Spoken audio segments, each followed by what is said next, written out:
Bonjour, bienvenue à ce cours sur la cybersécurité industrielle, partie 2, étude de la cybersécurité pour les systèmes industriels. Nous allons aujourd'hui parcourir deux chapitres.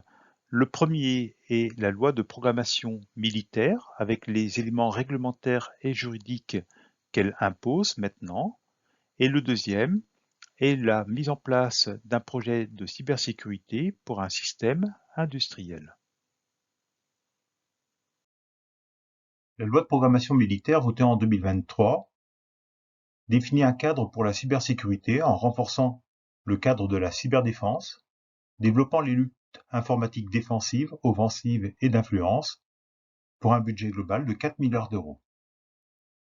953 postes supplémentaires. Le Code de la défense inclut par son arrêté d'avril 2023 les règles de sécurité, que l'on va donc balayer par la suite, et de modalités de déclaration des systèmes d'information d'importance vitale. Il s'agit donc des systèmes d'information des OIV, opérateurs publics ou privés, exploitant des établissements ou utilisant des installations dont l'indisponibilité risquerait de diminuer le potentiel de guerre économique ou de sécurité de la France.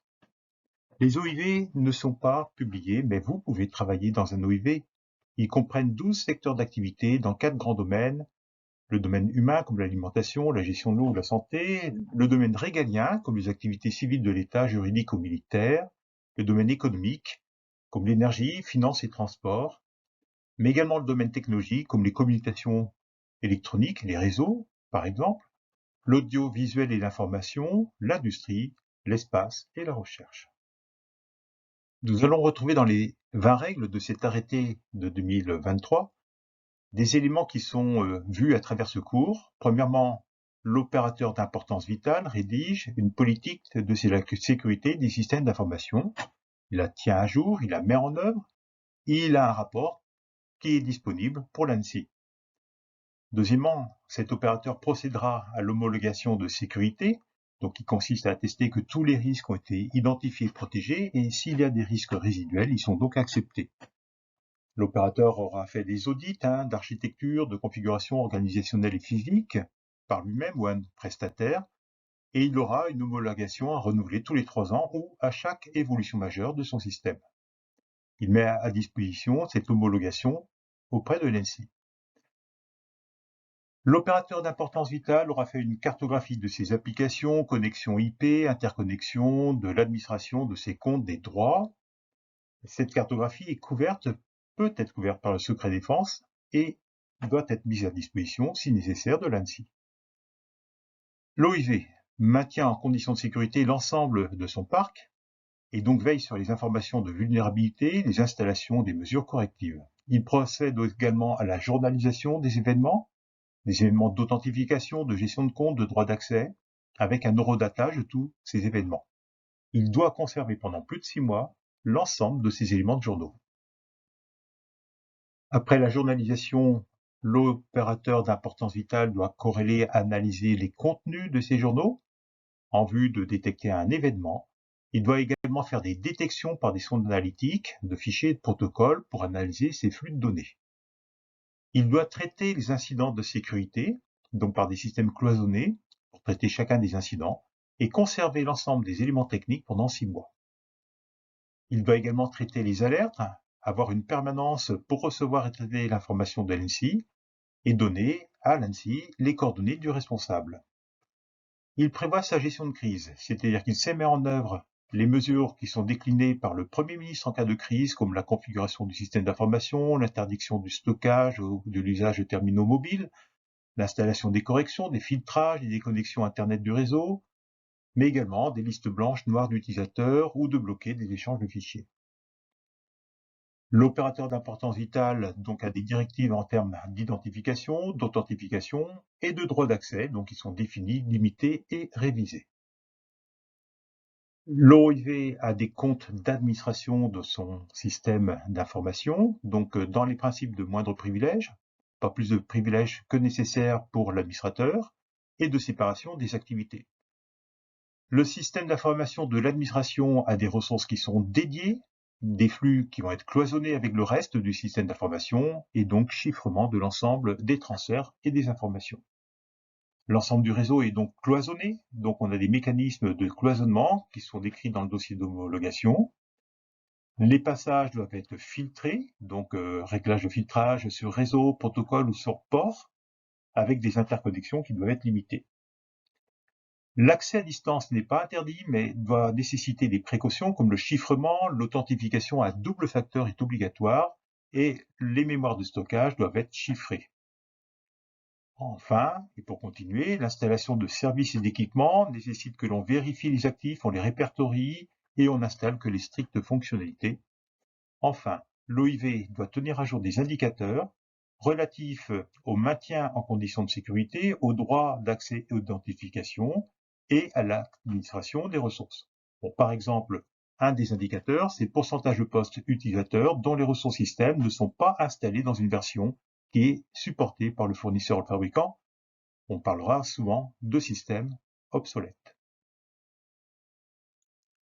L'ANSSI, donc notre Agence nationale de la sécurité des systèmes d'information, publie un ensemble de guides, dont celui portant sur le déploiement de la sécurité du système d'information industriel.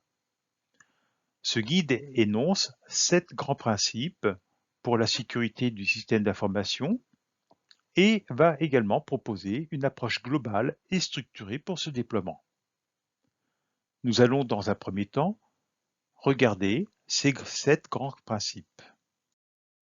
Notre enjeu, on le voit ici à gauche, c'est d'assurer pour le système d'information industriel disponibilité, intégrité des données, confidentialité, traçabilité et bien évidemment, la première étape est de sensibiliser, former les personnels aux règles de l'hygiène numérique qui doivent être connues de tous. Il est fréquent d'afficher des règles d'usage et de protection sur une machine dangereuse. Pourquoi ne pas afficher les règles d'hygiène numérique devant chaque poste de travail numérique, automate ou PC? Le deuxième principe de la SSI, c'est d'établir une cartographie des installations et une analyse de risque.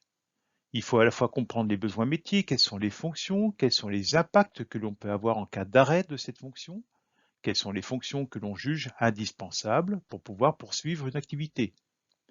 Il faut faire régulièrement un inventaire des installations, à la fois sur les matériels, les systèmes, les applications critiques, et tout ceci peut conduire à une analyse des risques par une méthode comme la méthode EBIOS. Le troisième grand principe, c'est celui de la prévention.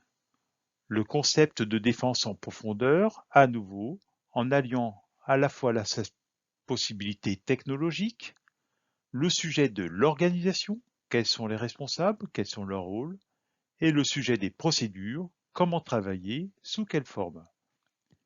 Il faut pour cette défense en profondeur également protéger les installations, mettre plusieurs barrières autonomes successives, technologiques, organisationnelles, procédurales et donc humaines. Il faut également développer des protections préventives, des mesures de surveillance, de détection, et prévoir les mesures de réaction lorsqu'il y a un incident. Le quatrième grand principe, c'est celui de la surveillance des installations et de la détection des incidents. Détecter, puis isoler ou arrêter l'installation qui est suspecte d'une intrusion. Il faut pour cela, pour détecter de manière précoce, collecter des journaux d'alarme, d'événements, parce qu'un ensemble d'événements, comme par exemple des tentatives infructueuses de connexion de l'extérieur, peuvent être un début d'une intrusion qui sera réussie lorsqu'on aura réussi à craquer le mot de passe. Le cinquième grand principe porte sur le traitement des incidents et les chaînes d'alerte. Il faudra donc définir un processus d'alerte. Que faire lors de la détection d'un incident? Qui alerter? Quelles sont les premières mesures appliquées? Trop souvent, on peut voir un opérateur sur un poste de travail remarquer une solution, un comportement qui n'est pas conforme. S'il n'y a pas de référent cybersécurité, si on ne sait pas à qui s'adresser, on peut garder cet incident sous silence et ne pas faire une alerte alors qu'il était encore temps. Il faudra ensuite mettre en place un processus dit d'escalade. Lorsqu'un incident est détecté, on isole, on fait un plan de continuité d'activité, On pourra par la suite remettre en place un plan de reprise d'activité et il ne faut surtout pas hésiter à lancer une action judiciaire. Pour information, l'NCBS forme à la cyberdéfense des PME-TPE des gendarmes qui sont des interlocuteurs spécialisés capables de comprendre un incident de cybersécurité, une attaque et de la notifier. Il est important également de faire une veille sur les menaces et une veille sur les vulnérabilités. Par exemple, les vulnérabilités sont reproduites dans le cadre du CERT SSI.gouv.fr qui est le CERT de l'ANSSI. Des avis sont régulièrement émis. Ici, nous voyons sur la partie droite un avis qui est relatif à la vulnérabilité d'un SCADA, c'est-à-dire sur un produit de Siemens. Sur la partie gauche, nous retrouvons ici le fait qu'il y ait une vulnérabilité sur un automate de Siemens, le Simatic PCS 7. Quel type de vulnérabilité? C'est un déni de service. Et comment éviter ce déni de service? En utilisant un réseau virtuel privé, un VPN. Lorsque l'on a acheté un équipement, il peut être important de travailler avec son fournisseur à ce qu'il réalise l'éveil de vulnérabilité pour l'ensemble des solutions informatiques qu'il a installées dans son équipement, sa machine spéciale par exemple, et qu'il assume également les patchs de mise à jour, donc les correctifs, pour s'assurer que l'on mette ces vulnérabilités et donc les risques en veille. Le 7e point sur les principes de la sécurité du système d'information est de mettre un plan de continuité d'activité et un plan de reprise d'activité. Ces plans de continuité d'activité ne sont pas uniquement liés aux risques cyber. On les retrouvera dans tous les risques industriels. Que faire en cas d'explosion d'un silo? Que faire en cas d'un incident physique sur une machine? Eh bien, on pourra le retrouver en termes de méthode de manière identique sur le sujet du risque cyber. Que faire en cas d'arrêt d'une application, en cas de non-accès à une base de données? Et le secrétariat général à la défense, le SGDSN, ici référencé, produit un guide bien complété de fiches actions et qui sont relativement faciles à suivre. Que contient un plan de continuité d'activité? Il contient un ensemble d'actions, de processus et d'organisations qui vont permettre d'assumer la continuité des activités dites critiques. Elles peuvent le faire d'ailleurs dans un mode dégradé. On trouvera à l'intérieur de ce PCA, par exemple, le plan de continuité de service. Quelles sont ces ressources? Quelles sont leurs disponibilités? Quelles sont les fonctions qu'elles peuvent encore assumer lorsqu'il y a un incident? On aura également le plan de continuité d'activité métier. Quelles sont les actions à conduire par les différents métiers de l'entreprise, dont celui de la production industrielle, pour pouvoir poursuivre leur activité vitale en cas d'incident? Lorsque l'incident se lève et lorsque l'on est en phase de retour, on pourra parler de plan de reprise d'activité, c'est-à-dire les procédures, les moyens qui permettent de redémarrer les parties vitales des différentes ressources et de pouvoir revenir éventuellement dans une situation normale. Le guide édité par le Secrétariat général à la Défense pour l'élaboration d'un plan de continuité d'activité va comprendre 9 chapitres. Il s'agira d'abord de définir le contexte et l'objectif de l'organisation, d'identifier et de formaliser les besoins en continuité, d'identifier et de gérer les risques auxquels on a affaire, les risques prioritaires. À partir de ces risques et de ces besoins, on définira différents scénarios à prendre en compte pour assumer une continuité face à différents risques.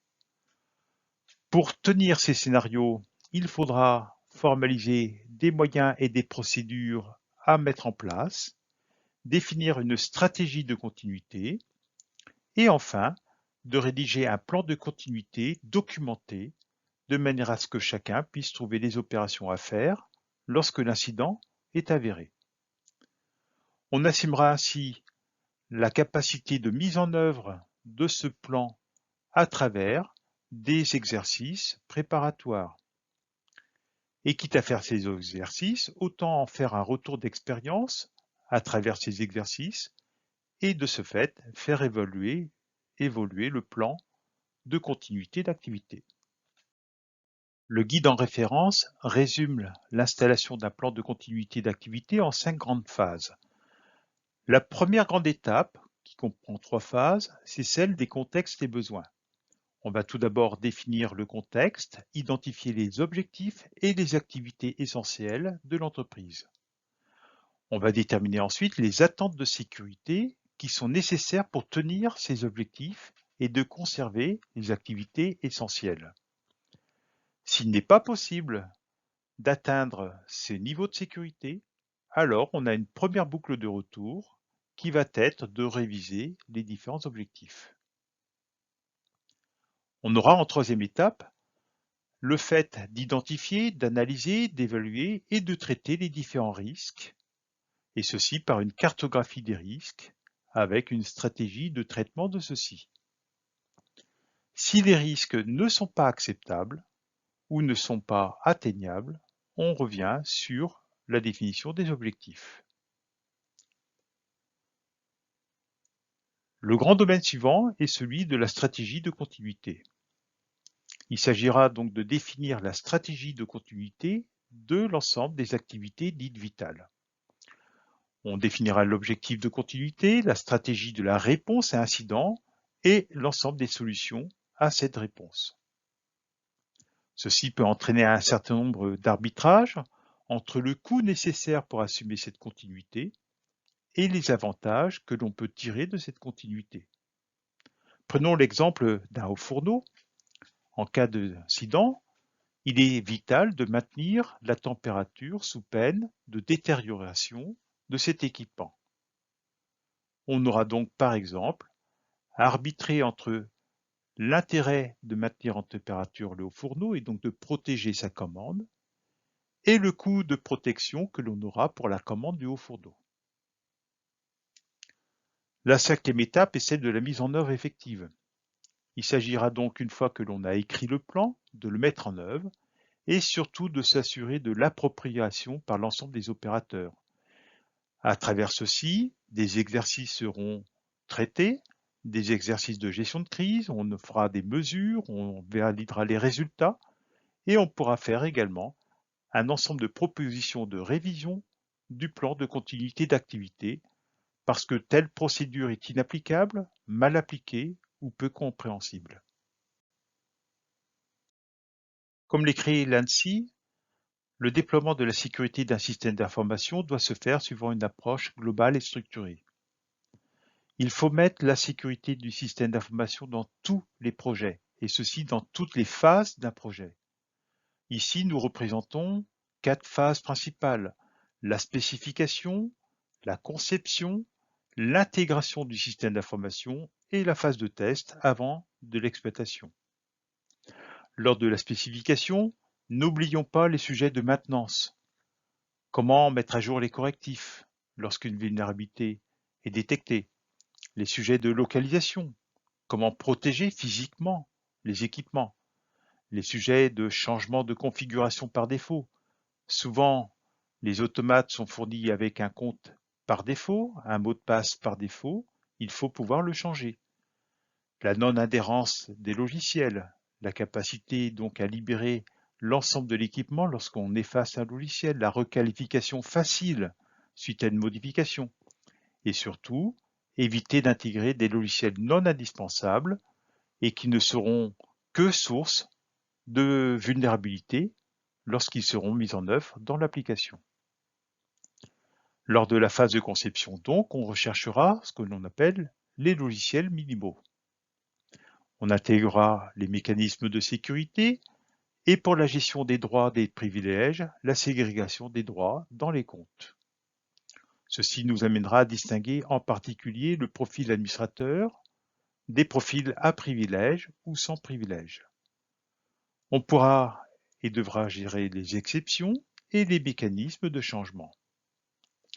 Dans la phase d'intégration, on devra pouvoir changer les configurations par défaut, ces fameux comptes et mots de passe fournis par le prestataire de service. On devra supprimer des fonctions, par exemple de débogage, qui ont été nécessaires par la R&D pour mettre au point le système, qui ne doivent plus figurer dans la phase d'exploitation. Revenons donc à des logiciels minimums. L'intégration est suivie d'une phase de test avant la mise en service. Réalisons les tests de sécurité, les tests aux limites, en présence d'erreurs, vérifions les exceptions. Et lorsque tout cela semble conforme, on pourra mettre en service le système d'information ou système d'information industriel. La sécurité du système d'information doit être intégrée dans toutes les approches. Par exemple, ici, intégrons le sujet de la sécurité du système d'information dans une AMDEC, dans une analyse des modes de défaillance et de leur correction. Nous prendrons en compte le risque de malveillance cyber au sein d'une AMDEC ou d'une autre méthode d'analyse de risque comme ASOP. Je prends ici le cas d'un capteur. Notre capteur est défaillant. Il ne fournit donc pas la mesure que l'on pouvait attendre. Cette mesure est soit nulle, arrêtée, soit elle est légèrement modifiée par rapport à la mesure attendue. Ce deuxième cas peut être un peu plus compliqué à détecter. Alors, quelles sont les analyses de défaillance? Défaillance matérielle du capteur. Effectivement, le transducteur physico-électrique ne correspond plus à la fonction attendue et fournira une mesure qui est erronée. Un mauvais étalonnage du capteur. Cette fois-ci, ce n'est pas le capteur lui-même qui est défaillant, mais c'est sa configuration, son paramétrage. Mais on peut aussi avoir des capteurs dont les paramètres sont numériquement positionnés, comme par exemple indiquer une température en degrés ou en Celsius, ou degrés et grades. On change l'indication, l'unité de mesure, par ce paramètre numérique, et cette malveillance cyber d'avoir modifié ces paramètres va entraîner une défaillance du capteur. Vous voyez à travers cette illustration en sûreté de fonctionnement que l'on a ici deux défaillances d'ordre physique que l'on a classiquement dans l'approche sûreté de fonctionnement, plus une défaillance de nature cyber par une modification de paramètres numériques que l'on doit prendre en intégrant la SSI dans la sûreté de fonctionnement. On parlera aussi de la sécurité du système d'information dans la maintenance. On aura la maintenance pour le maintien en conditions opérationnelles ou la maintenance pour le maintien en conditions de sécurité dans un équipement. Si l'on intègre les opérations de la sécurité du système d'information dans l'opération de maintenance préventive, on va donc pouvoir mettre tous les apports de correctifs à l'intérieur de notre GMAO, qui prendra à la fois la maintenance préventive de la partie mécanique, de la partie électrique, mais à travers les patchs et correctifs de la partie du système d'information. Pensons système d'information et sa sécurité dans les achats. Il s'agit donc d'intégrer dans cet acte d'achat la sécurité du système d'information dès l'établissement du cahier des charges des techniques particulières. Ceci en même temps que les exigences fonctionnelles, de performance, de qualité, d'environnement, de sûreté, voire même réglementaires et normatives. Par exemple, dans la réponse à un appel d'offres, on va pouvoir vérifier la couverture des exigences de sécurité.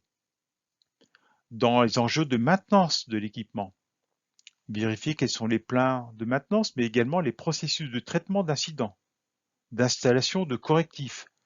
Ceci est particulièrement important lorsqu'on a une machine ou un équipement qui n'est pas connecté à Internet. Dans les conditions d'intervention de sous-traitants, dans son cahier des charges particulières, on a pu mettre comment le sous-traitant pouvait mettre à jour sa machine, eh bien, on parlera de qualification cyber des intervenants, de la nature des supports qu'il utilisera. Vient-il avec son PC, avec une clé? Va-t-il passer sa clé dans un PC blanc? Peut-il faire de la télémaintenance? Et si oui, va-t-il utiliser un VPN? On mettra aussi les clauses juridiques. Quel est l'engagement juridique du prestataire de service s'il s'avère qu'une cyberattaque provoque un incident au sein de l'entreprise? Enfin, il est important de parler de la propriété des codes sources et donc de la possibilité pour l'exploitant de ce système d'intégrer l'ensemble des pare-feux et systèmes de journalisation qui lui semblent nécessaires. Voilà donc rapidement les méthodes de déploiement de la sécurité des systèmes d'information portées au système d'information industriel, à la fois dans ses différentes étapes, mais également dans son approche globale et structurée, où la SSI doit figurer dans toutes les approches de l'achat, la vie et l'exploitation d'un équipement.